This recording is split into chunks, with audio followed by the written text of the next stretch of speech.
Supertech emerald के दो दो टावर, 40 मंजिले। और अगर किसी चीज़ के सबसे बड़े उदाहरण हैं तो वास्तु नियमों के उल्लंघन का क्या परिणाम हो सकता है, यह वे दो बड़े tower Noida greater Noida expressway पर स्थित ये दोनों टावर बहुत प्रबलता से बताते हैं कि यदि आपने वास्तु के नियमों का उल्लंघन किया तो क्या परिणाम हो सकता है।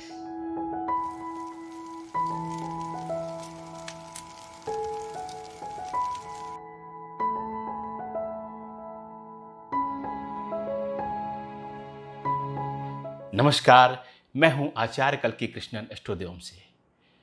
2013-14 में या उससे पहले भी जब इस बिल्डिंग का बनना का पता चला तो बड़े स्पष्ट रूप से एक जिम्मेदार वास्तु कंसल्टेंट होने के नाते मैंने व्यक्तिगत रूप से और एस्ट्रोदेवम ने एक संस्था के रूप में अलर्ट किया सुपरटेक को, और हमने यूट्यूब वीडियो डाल करके, जिसे आप अभी भी देख सकते हैं, नोएडा अथॉरिटी को भी लगभग अलर्ट किया कि इसका परिणाम ठीक नहीं होगा।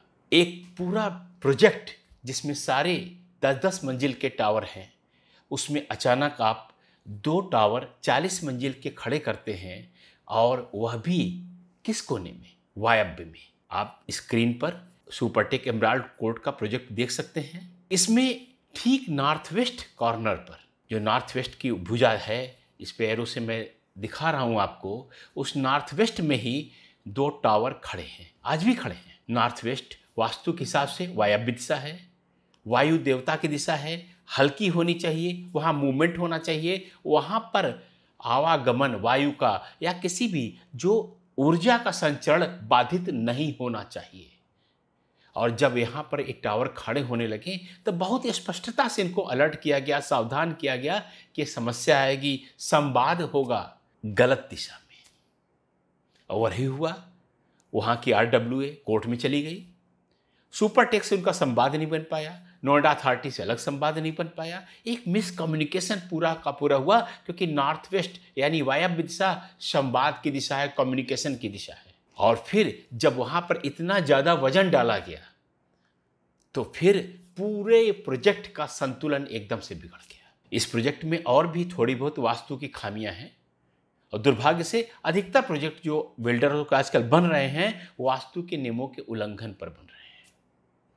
और जो बिल्डरों की इतनी बड़ी समस्याएं आ रही हैं, आज उनकी छवि खराब हो रही है, उसके पीछे भी जो है वास्तु के नियमों का खुला उल्लंघन है।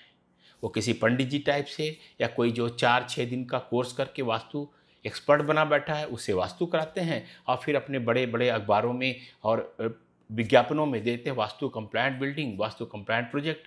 और फिर लेकिन वास्तव में वास्तु आधारित वे प्रोजेक्ट नहीं होते हैं, जिसका परिणाम भुगतना पड़ता है कुछ हद तक बिल्डर को, लेकिन ज़्यादातर उन बेचारे निवेशकों को जो अपने इनमें मकान खरीदने के लिए पैसा लगाते हैं, अपनी दुकानें खरीदते हैं और इस तरह से करते हैं। नॉर्थ वेस्ट में तो आपने टावर बना रहे हैं, इसके अलावा सारी एक बात समझने की बात है कि जब इतने बड़े बड़े टावर खड़े किए जाते हैं तो वह फेंग शुई के अनुसार भी कास्ट एलिमेंट, वुड एलिमेंट को इंडिकेट करते हैं, जिनका नॉर्थ और वेस्ट के साथ बहुत बड़ा उस तत्व का बैर है, बहुत ज़्यादा बैर है।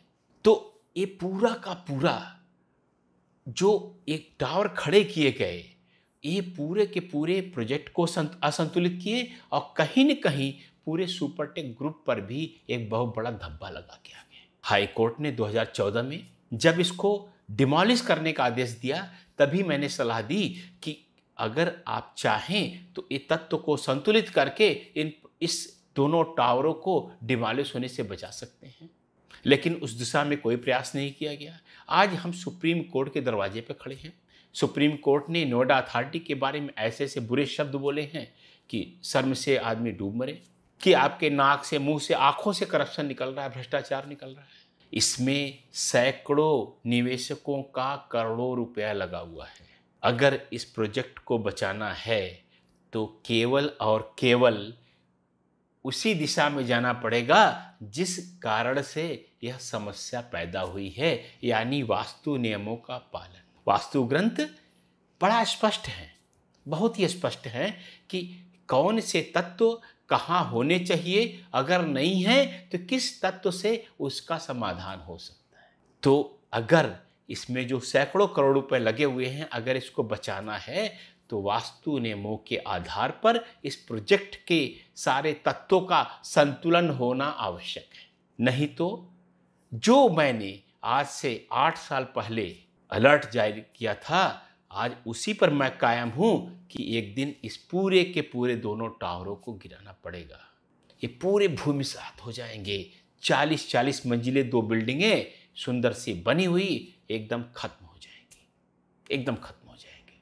तो सुपरटेक ग्रुप, नोएडा 30 और इसमें लगाने वाले सैकड़ों करोड़ लगाने वाले निवेशक क्या चाहते हैं आप? बिल्डिंगें गिर जाएं, खत्म हो जाए, या आप चाहते हैं कि यह बिल्डिंगें बनी रहे और सुख संपन्नता के साथ आप रहें? आना पड़ेगा आपको फिर से वास्तु की शरण में, क्योंकि समस्या आपने उत्पन्न की है वास्तु नियमों का उल्लंघन करके, और शरण में उसी के आना पड़ेगा जिन कारण से यह समस्या उत्पन्न हुई है। तुम्ही ने रोक दिया है, तुम ही दबा देना। यही है मेरा संदेश इस वीडियो का। ध्यान दें। नमस्कार।